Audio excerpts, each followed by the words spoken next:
Come here. Down.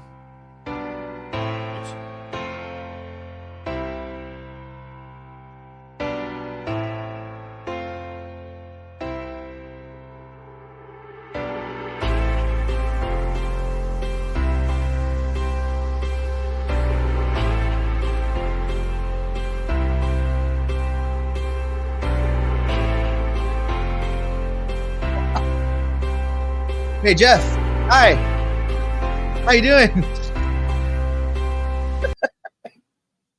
You're muted even. Boy, you're off to a banner start. Can't pause it because it's live, too. This is, we said this was going to be bonus and going to be informal. So what's up? It's very informal. You know what? The Reds are going to be buyers at the trade deadline, Steve. And we have some good ideas as to who they should go after.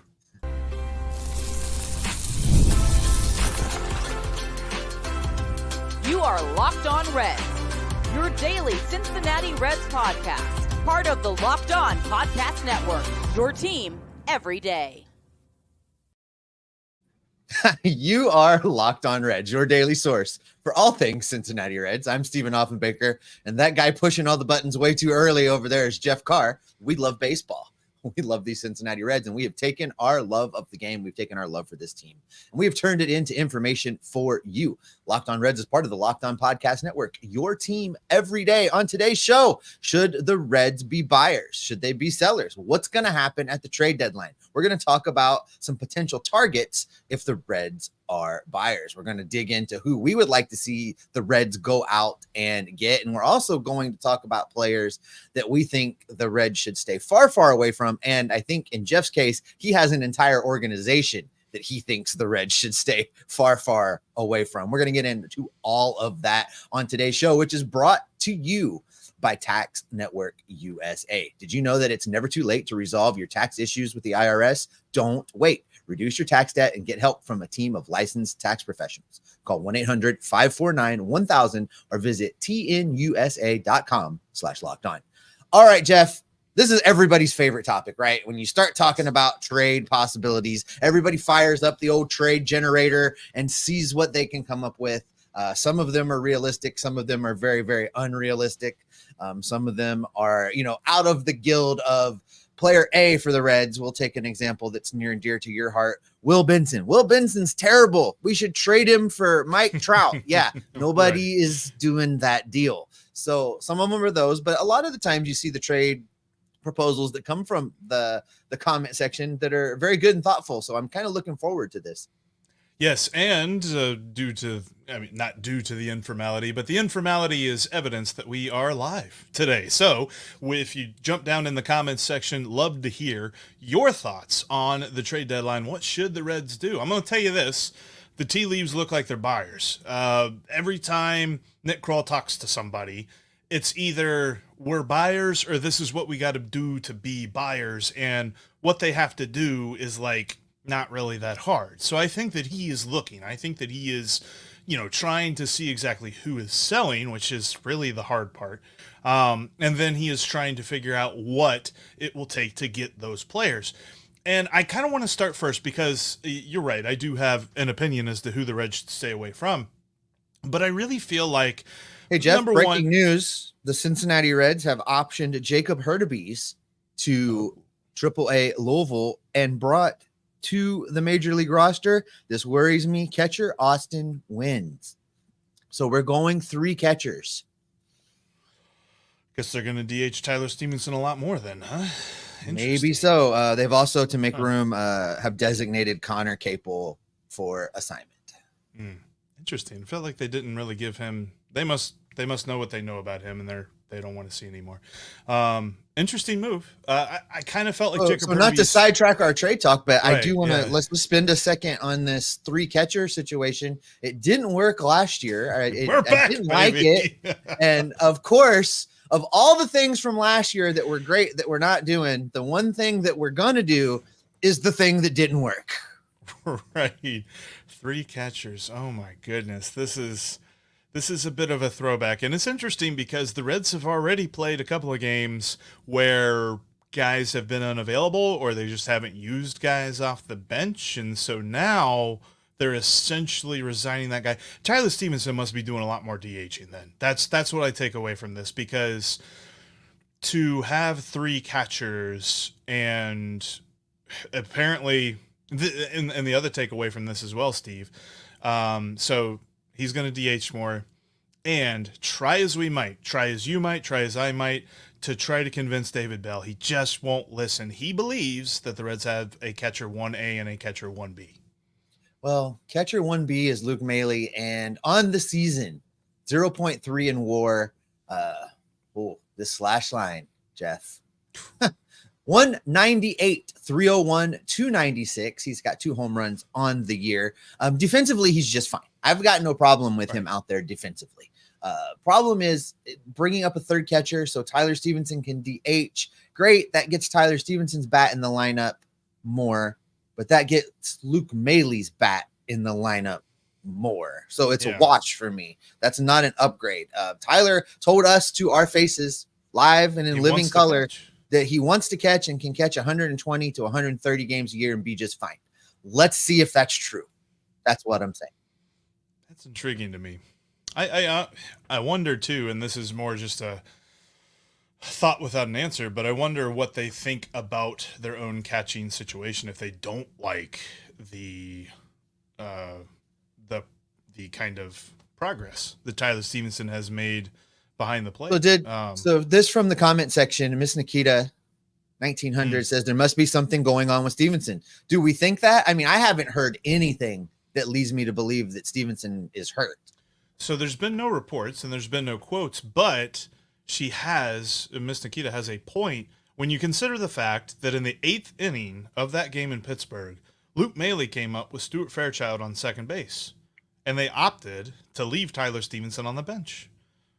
Well, but the corresponding roster move is Hurtubise, not an IL trip for Tyler Stevenson. So wonder. I don't know. Yeah. All right. We'll circle back to this. We'll come back to this when we get to the Q&A. I'm sure maybe by then some of the beat writers will have weighed in, and the other shoe will drop as to what is going on. So, we're live, real time breaking news, roster updates. I love it. All right, Jeff. Sorry, I jumped in on you, but I thought that was worth talking about right away. So, no, that's okay. I find it interesting when you look at this trade deadline, because I think there are some key players on some obviously selling teams that the Reds could go get. And it starts for me with the outfield, Steve. I think that everydayers will know.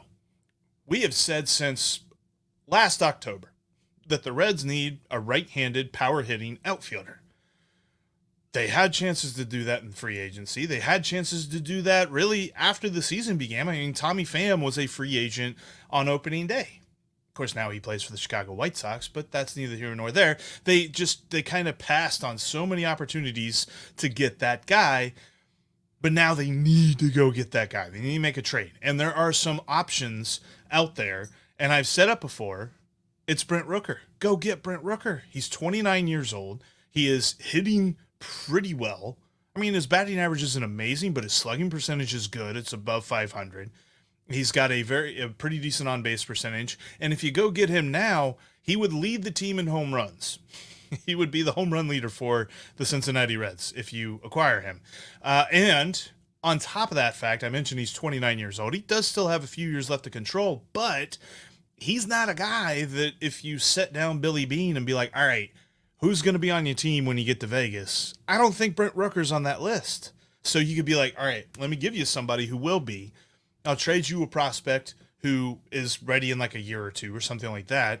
And then maybe like a project prospect. And let's call this thing a day. Now, I could be underselling that. It might cost more, but I don't think it's going to cost much more than that, if that makes sense. It does make sense. Trade markets are very, very wonky. And of course, that's the first thing that people are asking is what you have to give up for him. Our buddy Steve says Fraley in the mix. I don't know if they're going to trade for anybody with active roster. I think you're right that it's going to be somebody for down the road. I don't mind going out and getting him. When you and I talked about this yesterday, we were kind of trying to figure out what would this look like. Higher rated prospect, somebody that's far away, but higher rated, what would that look like? And I ask you outright, then I'm going to ask you it outright. Now, are you trading Cam Collier to the Oakland, Sacramento, Las Vegas, Western United States A's in order to get Brent Rooker? Are they going to be on the like scoreboard or the score bug on TV is just A's? A's, They're not going to have like a yeah, no. like SAC so or funny, something. as an aside, completely unrelated to this, they have actually announced when they're in Sacramento, they're not going to be called the Sacramento A's. They're either going to retain Oakland or they're just going to go with the A's. Just the warm feelings that community is going to have about that ball club. Let me tell you. No, I am. I would trade Cam Collier for Brent Rooker because I feel like there are enough questions around Cam Collier right now. And I feel like Brent Rooker fills a need for you right now. Then you feel good about him actually filling that need. And probably for at least another year or two. He's not a free agent until 2028. And I think that probably means it would cost a Cam Collier to get this done. I say yes. You know, his OPS plus right now is 145.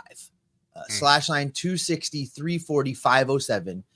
To your point, he would already lead the Reds in home runs if the trade went down today. The ball is going to start flying at Great American Ballpark. I like this pickup. He's good in the outfield.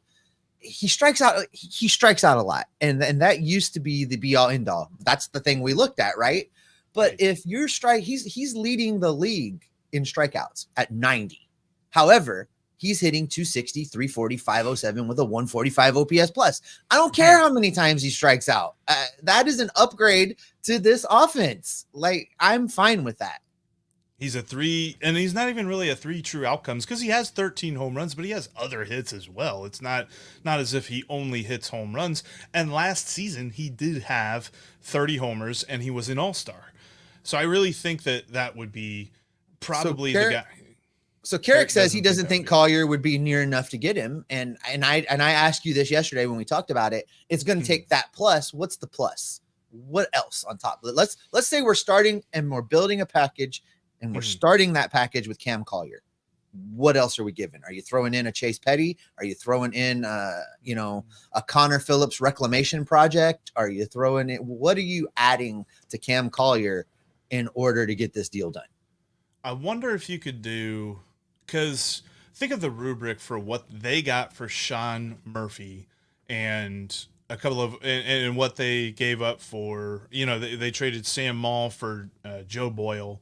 They traded Sean Murphy away and they got back Shea Langoliers and they got back a couple of other guys, but nobody that was really high up on anybody's list. I think that you're probably talking about a Cam Collier and then like a round 15 ranking guy. Probably should have pulled up the prospect rankings here before we had this conversation. But I really feel like let's do this then, Jeff. Let's get on the other side of this break and we'll continue to build out this package. We will use your comments in the comment sections to kind of help us along as we build the trade package for Jeff to go out and get his guy. We'll talk about that deal coming up next.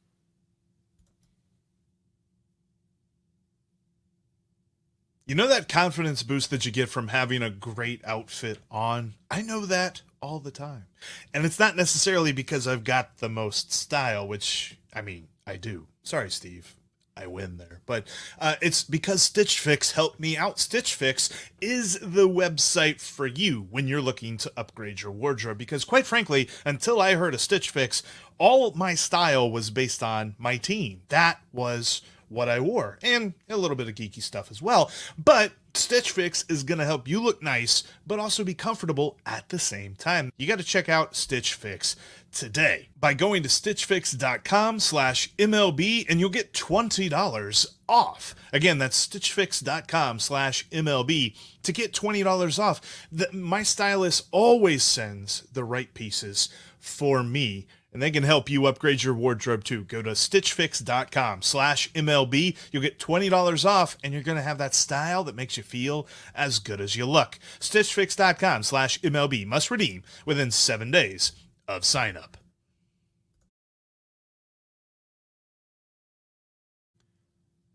You have got to check out Boy, Jeff, we are on a roll. You've got to check out Locked On Sports Today. It's a free 24/7 sports streaming channel programmed for you every day to bring you the biggest stories in sports. Locked On Sports Today brings you can't miss analysis, opinions, and news from both our national host as well as local experts like Jeff and I when we're on our game, which we're clearly not today. It streams 24/7 on YouTube and for free on the Amazon Fire TV channels app, part of the Locked On Podcast Network, your team every day. All right, Jeff, this is a fun exercise because right now the comment section is going berserk. Everybody talking about possible trade pieces. It is flying by way too fast to catch all of it. But let's go back in. Now, we're gonna start by building a package to go get Roker from the A's, and we're going to build that package around Cam Collier. Now, Miss Nikita at 1900's on point today with some of the same thoughts that I've been having when we started talking about this. Miss Nikita says, wouldn't trade Cam Collier. That's where I was yesterday. He's 19. He's holding his own in Dayton.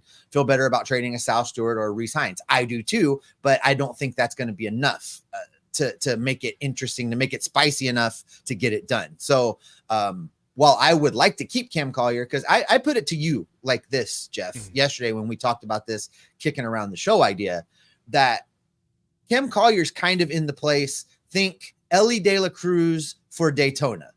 He's showing us something. We think there might be something there.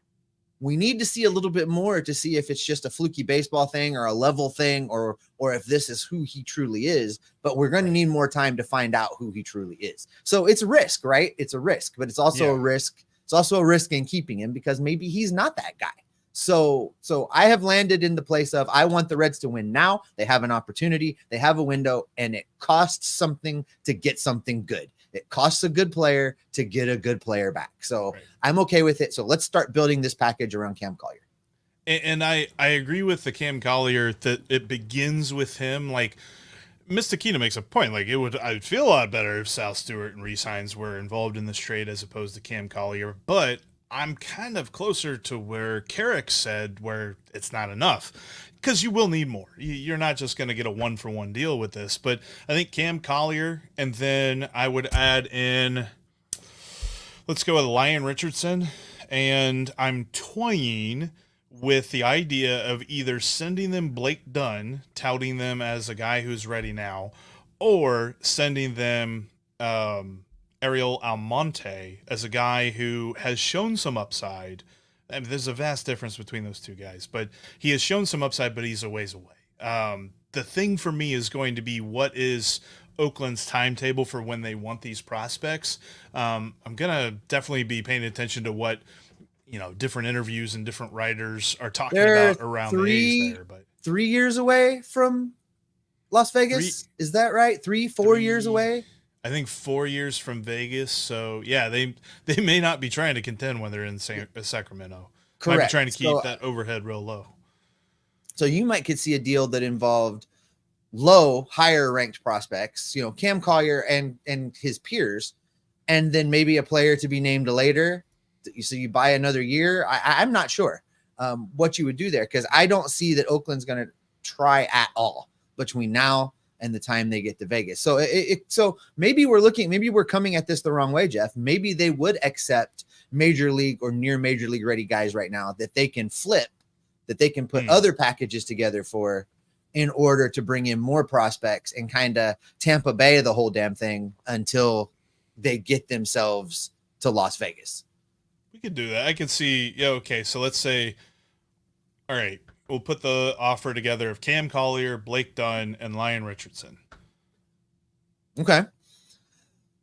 Nobody there hurts me. No, none of that wounds my heart. I'm okay with that. And again, I feel like the Reds need to get better right now because there is an opportunity, even though they're last in the division right now. And I know that's very counterintuitive. We talked about this with Gabby on the crossover show, that even though the Reds are in last place, they're a game and a half out of a playoff spot right now. So it's counterintuitive to say this last place team is a buyer, but this last place team is a buyer. And they need to make moves. And I'm not saying wait till the trade deadline. I think that Nick Krall should be on Nick, I know you're listening. When this show's over, when we're done, after we've given you a few more ideas, get on the phone. Yeah, because here's the other thing too. Like, if he don't work, make a call to Miami. See what they think about trading Brian De La Cruz and get us 2 De La Cruz on this team, because the Marlins are not contending. They're one of the obvious teams that are sellers, and Brian De La Cruz is young, but he's not old, but he's not super young as well. Like, I think he's a guy that they could go after too. And all of these guys, by the way, they fit the mold. The Reds have told us before they want players who have multiple years of team control. They're not the biggest fans of going after expiring contracts. I think if they were closer, I think if they do go on a run between now and the trade, you're talking about a rental, right? The reason that they get a rental is if they're right there with the Brewers, not right there with the wild card. I don't necessarily think wild card teams get rentals. I think division championship teams or teams that aspire and are close enough to get that goal go for the rental players. All right. So we've put our package together then. So we know what we would be comfortable with doing and who we think the Reds should go get. And you and I are in agreement on this, which doesn't happen very often. But, not everybody is. And let's go to this from our buddy Marcial Alberto. I forget where he is. He's somewhere in South America where he watches us from, I think, or Mexico, somewhere south. At any rate, he checks in with this. For the Reds to win the Central, they need a proven outfielder, Lewis Robert and Cam Collier for Cam Collier, Sal Stewart, and Graham Ashcraft, which is something I also pitched you yesterday, and you had an interesting perspective on that I think we should talk about. Yes, we should. We should definitely talk about that next. And I have a thought about Luis Robert, Maciel, that I definitely want to get to here in just a moment. When it comes to baseball, we pride ourselves on getting you the latest news, whether it's the offseason, the draft, spring training, the playoffs. It's year-round. You know what else is year-round? Collection season. Just because tax season is over doesn't mean the IRS will stop coming after you for your unfiled taxes. The IRS can garnish your wages, levy your bank accounts, and even seize your property. Don't let the IRS target you. Let the licensed professionals and tax experts at Tax Network USA go to bat for you. I know. I filed my taxes multiple different ways over the years, and Tax Network USA helps simplify it all for me, and they can do that for you as well. With over 14 years of experience and an A+ rating with the Better Business Bureau, Tax Network USA has saved their clients over $1 billion in tax debt. Whether you owe taxes, have complicated matters that require tax planning, or finally hit that parlay this season and need help correctly filing, call 1-800-549-1000 or visit tnusa.com/lockedon. For more information, check out the link in the episode description below. You have got to check out the Hometown Broadcast on SiriusXM because you can find it everywhere you go. Just download the SXM app and search the word Reds. Also, check out the written content that we have for you over at CincinnatiRedsTalk.com. All right, let's jump back into this because I liked my sales question about Luis Robert, and I have some thoughts. So firstly, this trade package that includes Graham Ashcraft, I kind of had this thought, and we talked about this off air yesterday, like you said. Would you trade Graham Ashcraft if it got you what you're looking for? And I don't think my answer is no, because there's a couple of things, and it's, there's different people that always talk about different starting pitchers that seem to be very good for very short periods of time and then struggle for a little while. Those are the guys that immediately, those of us that watch enough baseball, think, okay, that guy's a reliever. There have been some folks that wonder what Graham Ashcraft would look like as a closer. The people that are now joining that group that wonder are Chris Welsh and Jeff Brantley. Those guys are closer to the team than we are. And if they're saying that, I don't think it's an idea out of left field.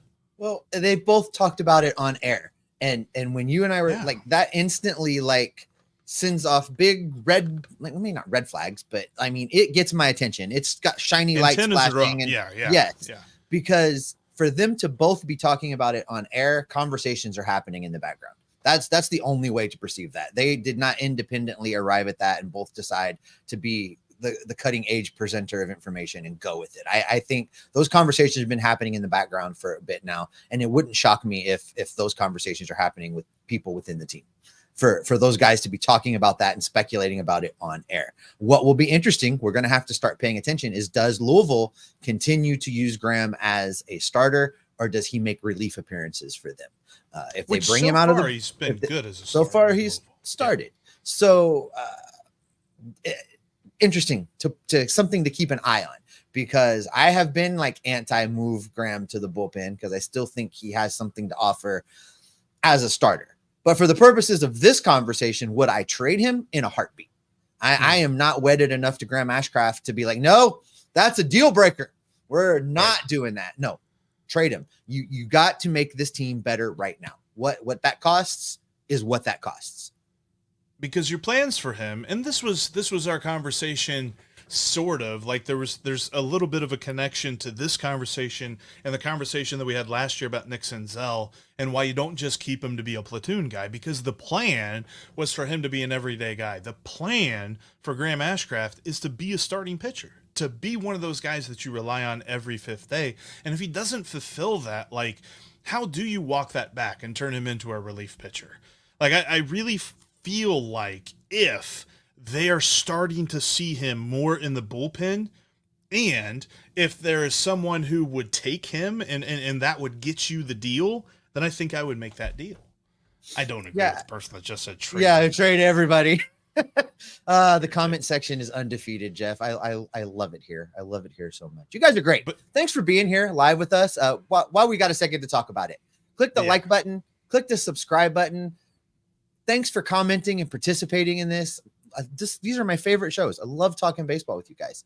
So let's go back to the main meat and potatoes of Myciel's question, because he asked about Graham Ashcraft. We started with that bit.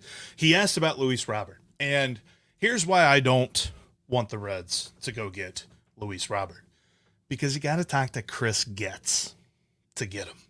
You remember Chris Getz? Do you remember the rumors and the reports? There was a report from a Chicago sports radio station. It was not just MLB trade rumors, or it wasn't just, somebody heard, somebody think, and somebody said, and all this other stuff. It was a report that Chris Getz asked for Rhett Lauder, Chase Petty, Sal Stewart, and I believe it was Carlos Jorge at the time, for Dylan Cease.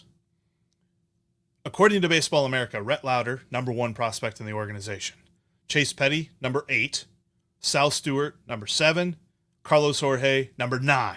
He wanted 4 top 10 prospects for Dylan Cease, a guy who, by all accounts, has had Cy Young votes in the past, but also was coming off a year where his ERA was over 4, and some of his health was in question. Now, he's pitched fine so far this season. I haven't really heard his name that much, but he's pitched fine this season. But if that is what Chris Getz was asking for Dylan Cease, what is he going to be asking for Luis Robert? Because I see all the comments. Everybody's talking about it like, man, Gold Glove type guy. He's got a great bat. He was a Silver Slugger last year. He did all this great stuff. He's a pretty good player, and he will be really good in center field for you for a long time. All of that is telling me that Chris Getz is going to be like, Rhett Lauder, Cam Collier, Alfredo Duno, Connor Phillips, Chase Petty, Sal Stewart, and then we'll talk. Because I really don't think he is in any position to feel pressure to deal these guys. As much as the White Sox kind of stink, like, their goal right now is just resetting. And Luis Robert is young enough that he could be part of the next good White Sox team. So you're going to have to pry him away from the White Sox. And I have absolutely no interest in that. The only White Sox player I would even entertain the idea of the Reds going after is Tommy Pham, and that's because I feel like you could get him on the cheap. But we've talked about this whole rental player thing, and I don't necessarily think the Reds are thinking about that right now. They might think about that on deadline day if they haven't addressed it. But right now, you're looking at a guy like Luis Robert, and I don't want Nick Krall to look at him. Yeah, and Tommy Pham actually has decent numbers. I looked him up just a minute ago. I took it down already, but he's doing fairly well. I mean, he would be an upgrade in the outfield, but I agree with you. I think if they're going to go get somebody right now, it'll be a multi-year kind of get. Let me ask you, I've seen Jazz Chisholm's name come across the chat a couple times, and I just wasn't able to grab it. It's going by so fast. But what do you think about a potential deal with Miami? I'd be intrigued. Who, by the way, notoriously undervalues everybody that they have. So Luis Castillo. the Reds have history with trading with them for multiple different players. So I could definitely see that happen. Chisholm might be interesting because I wonder how they value him, in that he has been a bit of a marketing darling for Major League Baseball. And he would be, I mean, if you put him on a team with Ellie De La Cruz, like, the Reds would become a marketing giant in a small market. And I think that Major League Baseball would be like, what the heck? But it'd be kind of funny for us and a little bit ironic. But I don't necessarily know what he would cost because he's hard to evaluate. He is a guy, and I saw there was a poll that was given of like Major League Baseball players. They had them vote on different things, like who's the best player in the league right now, who's the best pitcher in the league right now, and the player that they said is the most overrated. The highest percentage of votes came in for Jazz Chisholm. Now, we've seen him do some good stuff. Yeah, it's funny. Yeah, honest fan. He said what I was saying. Other players. By the way, as an aside, are we surprised that was actually a question that got asked amongst the players? That's brutal. Starting some fights there, I think. No Getting kidding. ready for little dust ups there. But I'd be interested to see exactly what it would cost, because if we're talking about a Brent Rooker type of package, then I'm in. But if we're talking about a Luis Robert type of package, then I'm out. What's Brian De La Cruz cost? That's the guy, because Brian De La Cruz has power and consistent power. I really think that's what the Reds should be prioritizing here. I think Jazz Chisholm is an all-around good hitter, but yeah. Did you know this part? The Yes, comment section is telling me that Ellie is on that list. I have not seen this list. I am going to have to go look at this list. So, and for 2 seconds here, let's discuss this, because what overrated means is players who have been put in front of people, and do they live up to the hype that they have been given? Ellie is 22 years old, has played 172 games. Has he won an MVP yet? Has he won a Rookie of the Year yet? Has he won a playoff game yet? No. I think most players would say, then why is he so hyped? Why is he getting all this hype? And it's all about the future and what he can become. But as of right now, he hasn't proven that. So that's where somebody would say he's overrated. And Jazz Chisholm, the reason that he's being voted as overrated is because he was on the cover of the show. Like, if you're on the cover of the show, you better be pretty darn good. And Jazz Chisholm is good. I wouldn't say that he's like a top player in the league, though. All right, Jeff, let's put a bow on this for just a second. Let's just tie this up. We're gonna circle into the comment section here, guys, in just a minute. But before we do, just as a little fun end of our pre-planned talk, before we get into letting you guys drive the ship all the way, you may have seen on social media the All-Star hats that are going to be worn down in Texas this year for the All-Star game. For the audio folks, go check that out. It's available out there for you to look at. For you guys here live watching with us, we've got it for you, Jeff. The All-Star hat for 2024 is something. It's something. That's not the right color. I don't understand. How are you going down to Texas and these are the colors that you get? Light blue? Yeah. Light blue in Texas at all?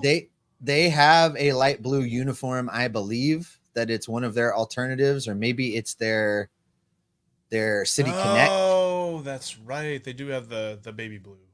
So I okay. However, it goes to a larger point for me, and our friend Cam Miller, the baseball purist that he is a kindred spirit of mine. He and I see eye to eye on a lot of things baseball related, but in particular, as it surrounds all-star games, he and I agree 100%. They have to go back to the teams. You just wear your uniform. Just wear your uniform. You can have a batting practice jersey. You can have a home run derby shirt. I don't care. But for the game, everybody goes out there and lines up to represent their team and their city in a game that's the best of the best as voted by the fans. Wear your uniform. It's funny because... And get off my lawn. And get off your lawn, yeah. Yelling at a cloud, that sort of thing. I feel like every year my favorite radio personalities kind of like take turns as to who makes this point, but they all make the same point at some point, and that is whenever you put on these all-star uniforms that Major League Baseball decided, hey, that's more... memorabilia that we can sell and stuff like that. Nobody knows who anybody is because they're standing here in a nondescript uniform with maybe they're wearing their own number, and they have their name on the back, but that's it. Like, otherwise, you really don't have anything to distinguish an all-star player from the other all-star players. I agree 100% that they should just wear their own uniform. Like this hat right here, the light blue, and then the front panel is like a dark navy blue. I don't think that's black. I think that's like dark navy blue. And then you have the C, and then going behind the C are two stripes. One's light blue, one's red, and you have a star going. The star's kind of cool for me. I wish there was something a little bit different about that, but this is not a good all-star hat. However, it brought me to this question because it's not the worst hat that I've ever seen. I asked this to Cam on Twitter, and I asked this to you off air, so I'll see if you change your answer or not. I will know. So this all-star hat, the light blue weirdness, or the clip art hat. You have to wear one of these hats for the rest of your life. You either get the 2024 All-Star hat or the clip art hat from like a couple of years ago that New Era made. That, for everybody on audio, it's a red hat with a C in the middle, just like normal. But then they added like these weird nondescript things. Like they have like a silhouette of the suspension bridge, and they have a Buckeye, which does anybody in the city of Cincinnati give a darn about the Buckeyes? I'm just kidding. I just wanted to go for your own edification. But yeah, no, like these two hats stink, but you have to pick one. Which one you picking? I am taking the clip art hat without question. 100%. You didn't change your answer. I can rep the Reds. I can rep my Ohio State Buckeyes. I love the Roebling. Glad that's on there. I'm taking the clip art hat. Get rid of that All-Star game hat. At least if they wore the clip art hat in the All-Star game, I know what stinking team they played for. They did this weird thing with the clip art hat where they decided they all needed all of the little clip art pictures needed to be on the same like line, like the same like plane. It just looks so weird. Both these hats look weird, but I'd take the All-Star hat over the clip art hat. I really would. I kind of dig the funky colors of the All-Star hat, but that's about it. Yeah, I wanted to see how many Ohio State fans I triggered with that one. That'll be good. Probably our friend Paul Keels was not really happy about that pick, but yeah. No, but the hats, man, like, and I'm sure the uniforms will be just as weird. Can you imagine if the uniforms, because they haven't released the uniforms yet, they've only released the hats, but if the uniforms are mostly that blue, like, that's not even baby blue. That's like a teal aqua something. I don't even know what you call that. Like, pot leaf, it was so better. Wasn't that the joke? It was like, that was the joke for people that don't know what Buckeye leaves look like. They think it's marijuana, and that's fine. Whatever leads to sales to fund the Ohio State football program, I'm fine. Appreciate you, Masio. That's a good. Can you imagine Darth Vader wearing a funky colored blue? No way. Like that. All right, Jeff, well, let's do this. Let's turn this ship over to the comment section. We're going to get into your questions and comments. Guys, you have been so active in the comments. We're going to do it this way. If you got a question, put it in again. We're not going to go dig back. Let's just start here from the beginning, and we'll roll with it. While we're getting set and giving time for people to type again, Jeff, I did want to mention to you, you took some heat the other day. You did a solo show where the Reds had lost 3 in a row, and your title grab, your pitch was contender, and people wanted to club you with your optimism. How are you feeling now?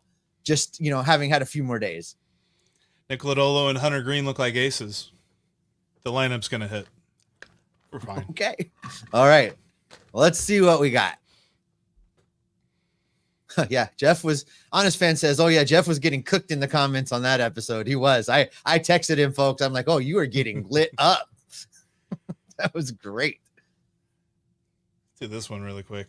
Trade Kyle Tucker and Justin Verlander for Jonathan India, Graham Ashcraft, re-signs Jay Allen, and a minor league pitcher. I don't think that gets it done, but I also don't know that I want Justin Verlander at this point. I would have liked him last year and the year before that, but not this year. How about this? He's not that good. We've talked about outfield because that's been the need since last offseason. They did go address the bullpen, which was what we thought need number 2 was. They addressed starting pitching, which, because you and I were split on it, we kind of lumped in as need number 3. But do we need to go have the Reds get another relief pitcher? Do they need to bolster that bullpen even more than they have? I think especially at the trade deadline, no teams don't need relievers. Every team needs bullpen help. I actually saw an interesting article over on Fangraphs talking about why they think the Reds will be buyers and who they think they'll go get. They agree with me about Brent Rooker, but they also included Tanner Scott, relief pitcher from the Miami Marlins. And in 31 innings, this is 30 total appearances, he is kind of their closer. He has 8 saves. I'm guessing the Marlins don't have a whole lot of save opportunities, but in 31 innings, he has a 1.74 ERA. The thing that we love is, I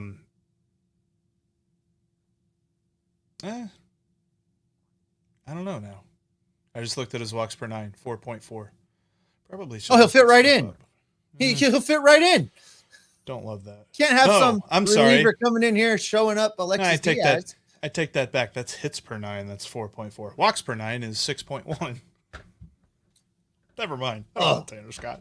Sorry, start that over. But, a good relief pitcher would be good. It's just I don't think it's Tanner Scott.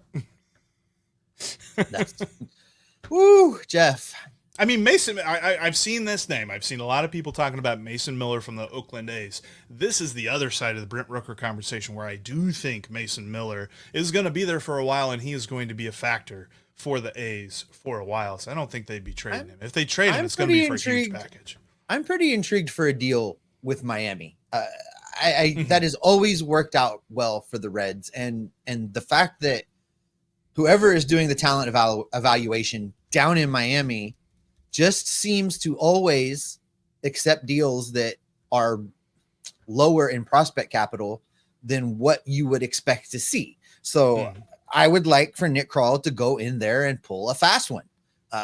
This is another opportunity. What's the hashtag that Carlos uses it a lot when he's talking smack, but get crawled. Yeah. Hashtag get crawled. Yeah. Go do that. I'm all in favor of Miami getting crawled. If that's what we're gonna call it.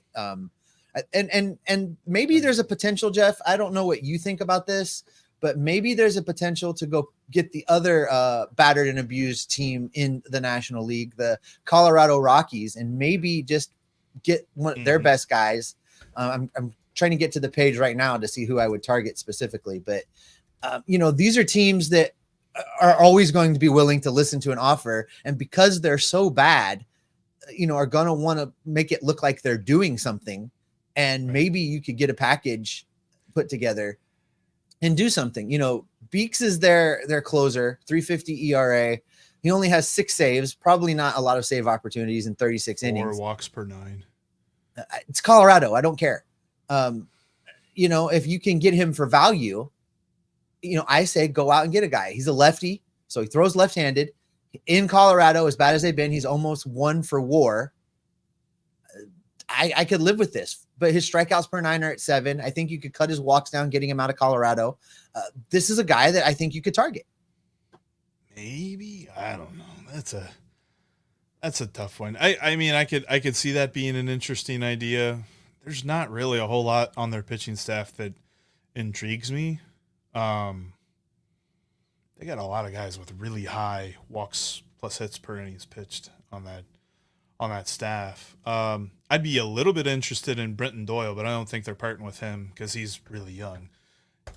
He's been underperforming so far this season, but maybe, and you mentioned the Marlins, maybe they could make a sort of like 2 for, not not one. The Reds would give up more than one player, but they could get two birds with one stone. They could get Brian De La Cruz, and they could get either Tanner Scott, or they could look at, they have a relief pitcher, Declan Cronin, who has less than 4 walks per 9. They also have Andrew Nardi, who has 2.3 walks per 9 and 10 strikeouts per 9.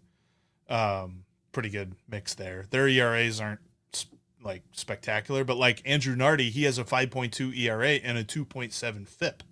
So, he's pitching much better than his numbers show. Let me ask you about this. We did not spend any time at all looking at the other side of this coin, and Wandering Peacock here says, not sure if I think buying is the right call. We could also sell and build a stronger roster for next year. Being in the wild card chase with 8 others just doesn't feel like a reason to be a buyer. And I agree, that's not a reason to be a buyer necessarily, but you and I, Jeff, I think both agree that this division is such that if you went all in right now on being better to get into that wild card spot, there's going to be an opportunity this season to make another push for the division. I agree, because Milwaukee has not had a swoon yet. Like, everybody goes through a period of the season where they're a little bit light in the hitting or a little bit light in the pitching or something like that. And we've said it before, they've done it with smoke and mirrors on the pitching staff. And the guys who are hitting just aren't guys that normally hit. So I wonder how long that's going to stay that way. I wonder a little bit about how they could come back down to the pack. And I don't know that there's much. I mean, all right, so who... For 2 seconds, let's consider the sell side just to see who the Reds would trade. Like, who would they trade? They would trade Jeimer Candelario. Mm-hmm. They would trade. Would you trade Brent Suter? Fraley, but you probably Fraley, Suter. You trade Fraley. You trade Suter. You trade Candelario. But Fraley's not hitting for power this year. What are you? He's not, but he's hitting 275. That'll get him something in return. Yeah. I mean, and but see, now we're talking about blowing it up. Right. To sell, you're blowing it up, and you're keeping the young core, and then just replacing these other parts. Maybe I still think they're a solid outfielder away from being able to win this division. A solid outfielder, maybe a little bit more pitching depth or something. Yeah. And Friedel being a little more healthy and Matt McClain back. You get those 3 things, this team is really good. But I don't know that I would sell. But also consider the kind of cursory effects if you get an outfielder. Like if you get a Brent Rooker, if you get Brian De La Cruz, if you do get a Luis Robert or a Jazz Chisholm or somebody like that, then you open up the fact that Spencer Steer can play on the infield more. And if CES does happen to come back healthy, then whatever. CES can play first base. And we have heard a whole bunch about how Spencer Steer's best position is actually second base. So then you play him at second base, and you've got a pretty decent infield there. I think that there are so many options that adding an outfielder can do, and I feel like they've got to go do that. Even if TJ Friedel is hurt, you could still bring in a guy, and then you play Fraley and Benson on the outfield, and then you bring in Steer to the infield. And then if there's a lefty on the mound, you got Fairchild and Steer on the outfield. India's playing playing second base, and you've got probably Candelario at first, Noelvi Marte at third. Noelvi Marte is really going to help, by the way. Can't wait for him. We're a week. I was just going to say we're a week away from Noelvi Marte. Yeah. Where I think the infield then looks like Marte, De La Cruz, India, Candelario. Mm-hmm. This Austin Wynn thing really has my head spinning about what's going on with Tyler Stevenson. But I guess Tyler Stevenson is your DH most of the time if he's healthy. And so unless we hear something different, seems like that. That's not bad. That's not a bad infield, not a bad lineup. No, I'd definitely be happy about that. I don't know, man. I think there's something wrong with Stevenson. He's not in the lineup. Again, Luke Mailey's catching and Jeimer Candelario's DHing with Steer first and Espinal at third. But then why would you send down Hurtubise? Why not just put Stevenson on the IL? Because nobody loves playing shorthanded more than David Bell and your Although- Cincinnati Reds. Fantastic news that TJ Friedel is back. Buried the lead on that. TJ Friedel's back and hitting leadoff again. So that's good. But yeah, second straight game, bookending an off day, no Stevenson.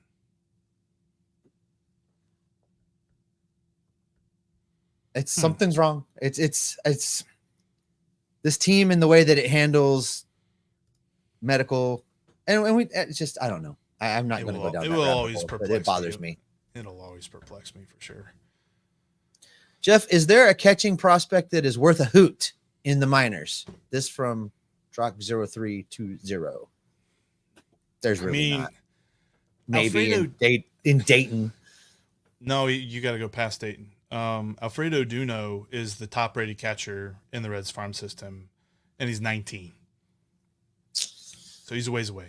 He was in Daytona. I think he got sent down to Arizona. I don't know if it was for an injury or if they feel like he just needs a little bit more seasoning in some way, shape, or form. But yeah, there's something about that they had to send him back to Arizona. But he is the top-rated catcher, but he's ways away. Like I remember a couple of years ago standing on a table for Daniel Veoheen. He's still around. A whole lot. He still exists. He's in Chattanooga. He's a guy. When we talked about him, he was in Daytona, and that catch. was 2 years ago. And it took him 2 years to get from Daytona to Chattanooga. So I don't love those. I don't love what that means. And then the opportunity is there for the two guys who are in Dayton, in Logan Tanner and Cade Horton, Cade Hunter. Sorry, not Cade Horton, Cade Hunter. But nobody. I've asked Tom Nichols a couple of different times, both on and off the record, and he's kind of been like, meh.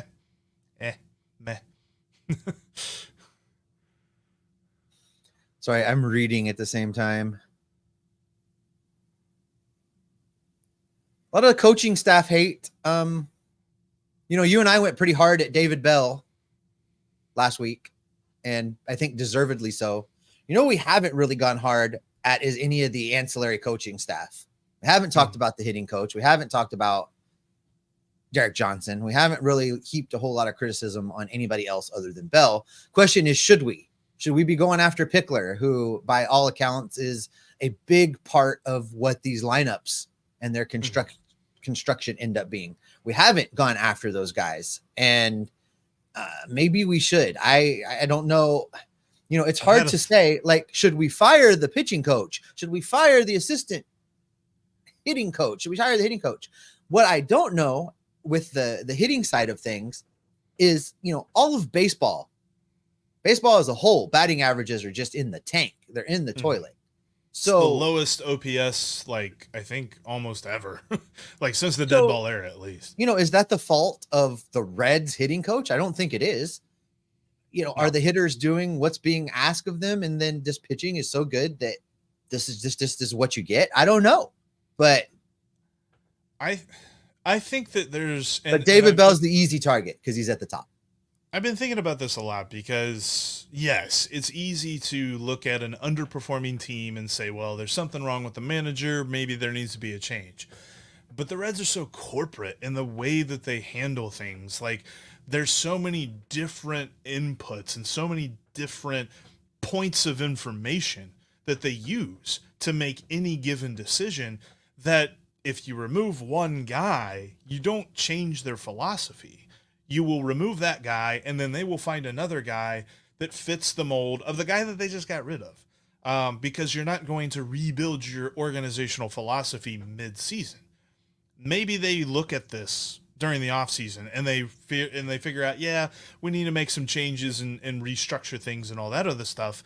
But, like, if you get rid of the hitting coach, I don't think that changes how they approach this, because if you watch the way that the Reds hit, when they face guys who have trouble with walks, they have long at bats, and they force them to throw a lot of pitches. Now, they might miss their pitch at the expense of forcing him to throw more pitches, and that's kind of where they have trouble hitting those guys. And then they face guys that just pepper the strike zone, don't walk people, and they step in there and they start swinging on pitch one, because they have a strategy that fits the pitcher that they're facing.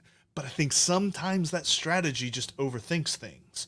And it doesn't necessarily force players, but it advises players to not be who they are. Because we've seen at bats where Will Benson forces a full count, forces a walk, or maybe he strikes out on the 7th or 8th pitch, but it's a long at bat. It's a battle that he faces.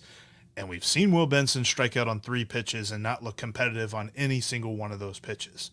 Simply because I feel like there are certain strategies for certain pitchers and certain pitching staffs that the Reds have. And because of those different strategies, we see differing results, and we don't see consistency with this lineup, which is what we are all begging for. So do you get rid of the hitting coach and fix that? I think the answer to that is no. Do you get rid of Jeff Pickler and you replace him with somebody else that helps do like all of the different strategy things and stuff like that, and everything gets fixed? I say no.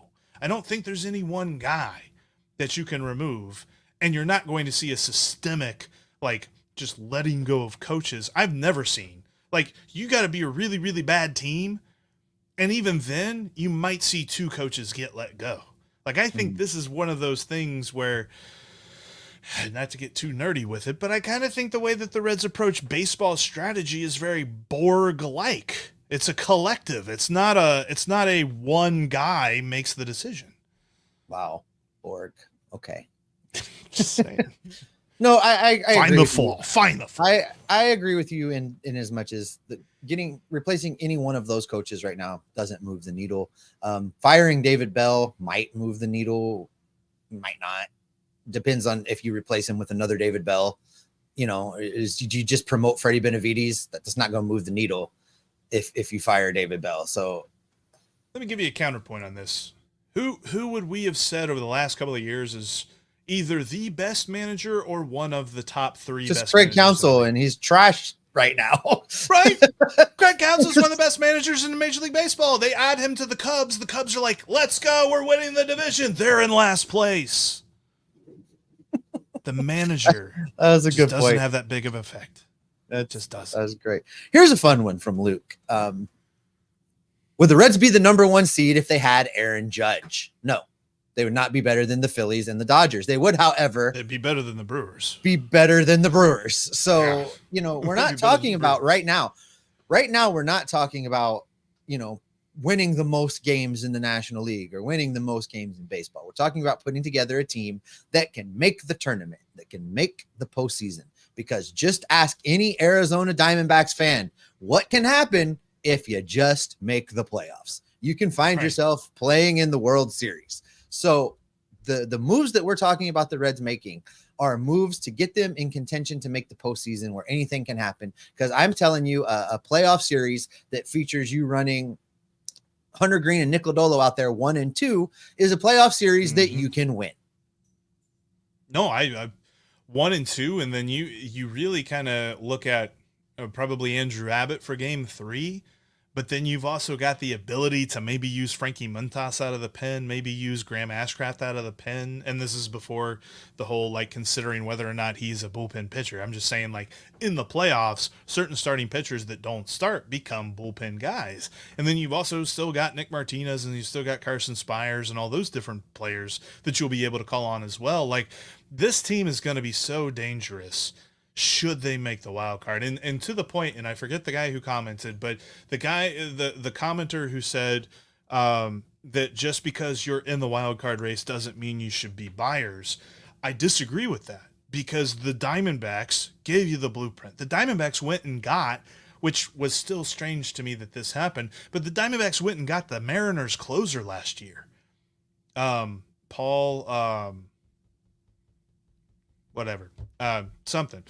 Mariners closer guy. And he was pretty consequential in their run. And they went and they got some pitching and they got some different guys at the deadline. And sure, they were the number 7 wild card seed, but you know who doesn't remember that? Everyone, because they made the World Series. And nobody cares if you're the last seed if you make the World Series, because that's all that matters. And sure, you lost the World Series, but I mean, the Diamondbacks have a much better claim to having a much better season than everyone else in the National League because they won the National League. Pulling up a stat real quick here just to see how. So come across the chat. We could have had Aroldis Chapman back. yeah, I don't know if that would have been a needle mover. His ERA is fine, 3.81 for folks that care about that. Strikeouts per 9 is great. Walks per 9 is 9. So he would fit right He's in walking around here. folks. He's walking walking a lot guys. of folks. Walking guys. So let's see. I was curious because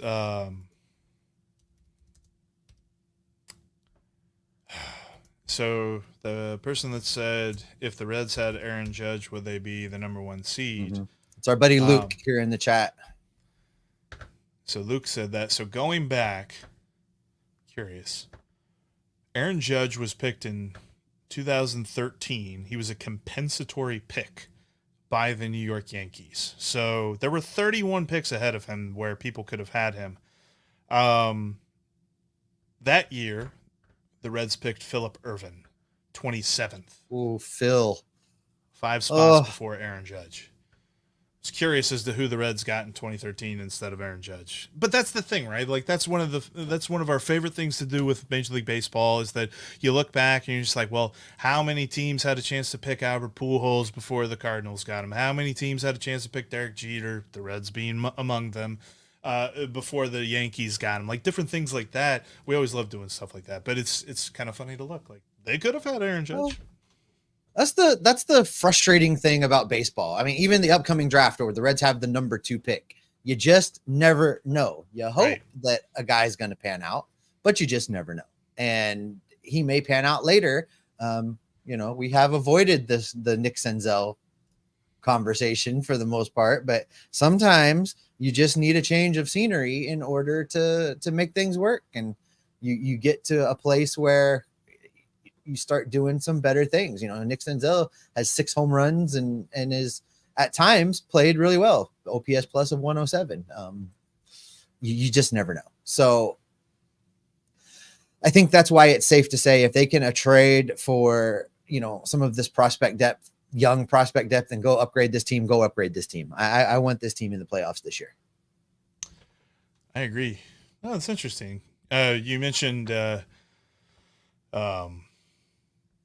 mentioned the draft and all that other stuff. I was looking at this because I had seen that the most recent Baseball America mock draft had the Reds picking Charlie Condon from Georgia, the outfielder from Georgia, which he just got the award for College Baseball Player of the Year. I find it interesting, though, because according to Baseball America, the Guardians pick not Travis Bazzana, which I figured if Travis Bazzana's there, I think the Reds are going to get him. I think they would go 1-2, right? Which, if you ask our friends over at Locked On Guardians, they're taking Travis Bazzana like 100% of the time. It makes no sense for them to pass on him. But yeah, if you pass on Bazzana, I think the Reds should take Bazzana easily. Let's end with this. Wandering Peacock has had a couple good comments today. Here's a question. Give us a prospect in the system you think can make the biggest impact on the major league team by the end of the year. Someone who has not debuted as of yet. I was just looking at this guy because he's made some moves, and there are some folks, including our friend Doug, who think he could at least get a look by the end of the season. And that is Zach Maxwell, who is a relief pitcher. He most recently was promoted to the bats. I don't think he has thrown that many innings in Louisville just yet. But he throws hard. And, wow, he's got an interesting walks per 9 stat. In 14 2/3 innings, it's 5.5 walks per 9. He has 16.5 strikeouts per 9. Could be very interesting to see how that all translates. But he was in the 2023 draft, I think. Yeah, because he started in Dayton. Maybe it was 2022. Yeah, 2022. Sorry. 2022 6th round pick. And he's made his way through the system super fast. He could be a very interesting dude to watch out for. 6'6", 275. So, hey, we would have us a possible Authentics jersey at the booth and the Reds Fest there to go get. And my answer to this is not a very reassuring answer. My answer to this is there's nobody in the minor leagues that will move the needle this year. Nobody that will debut that has not debuted that will move the needle for the Reds in 2024. There are some guys that could be valuable adds for next season. Nobody is ready to fill any kind of a role right now. And I think, and I appreciate the softball I think he was trying to lob us about Rhett Lauder, but I don't think Rhett Lauder is coming up until next year. No, there's for a lot of reasons. For many reasons, I don't bring Rhett Lauder up this season. Yeah, he's not from service time manipulation to just the fact that I don't want Rhett Lauder trying to overdo it on his arm. I want to continue to build that arm up and put him in a position to compete in spring training in a controlled fashion. And he's been up and down in Chattanooga. He's not exactly, I mean, he set the world on fire with Dayton. He hasn't necessarily done that with Chattanooga. No, he did strike out 11 guys the other day in a game. Yes. So there is that. Nice. But no, he has some work to do. Yes, he definitely does. But that's kind of the tough part, is that the organizational depth right now, as far as players who haven't debuted, I don't think we're going to see too many more debuts. Like Zach Maxwell, even, I think if he were to debut, it would be later on in the season. But I think as far as the criteria is concerned, somebody who has not debuted yet, he is the guy that I would list as to have the biggest impact at this point. I don't think we're seeing Chase Petty, Julian Aguiar. I think just made it to Louisville. No, he's still in Chattanooga. I think he just promoted. Or did he just get promoted? He just promoted. So yeah, like, I mean, Aguiar was their minor league pitcher of the year last year, so he's still a guy to keep an eye on, but I don't think he's making it to the major leagues this year. And then the other guys we've talked about, unfortunately, to this point in the season, Lyon Richardson and Connor Phillips, who have both debuted already, but both those guys have had a rough go of it so far this year, AAA. Which I included Lyon Richardson in my trade offer because I think the future value is there and that would still intrigue the A's. But his current value right now, if you were to call him up to the major leagues, I don't think he's making an impact. All right, Jeff, we have crossed the 1 hour mark. I think this is a good spot to go ahead and wrap it up for the day. Reds, Great. Red Sox, Great American Ballpark, 150 degrees of heat in baseball. Who's going? Not me. I'm watching on TV in the air conditioning. Don't have tickets tonight. Yeah, but it's going to be a good series. If you didn't have a chance to check out our crossover with Gabby from Locked On Red Sox, great show. A lot of information in there about what to expect this weekend as the Reds face the Red Sox in the rematch of the 1975 World Series. I got my dig in at the end of that episode. Just for funds, but it's going to be a fun series. I think the Reds have an opportunity. Right-handers going today and tomorrow for the Red Sox. This gives them the chance to put the best versions of themselves out there. We'll be back at you on Monday with a recap of how the weekend went and get you set for Pittsburgh coming into town.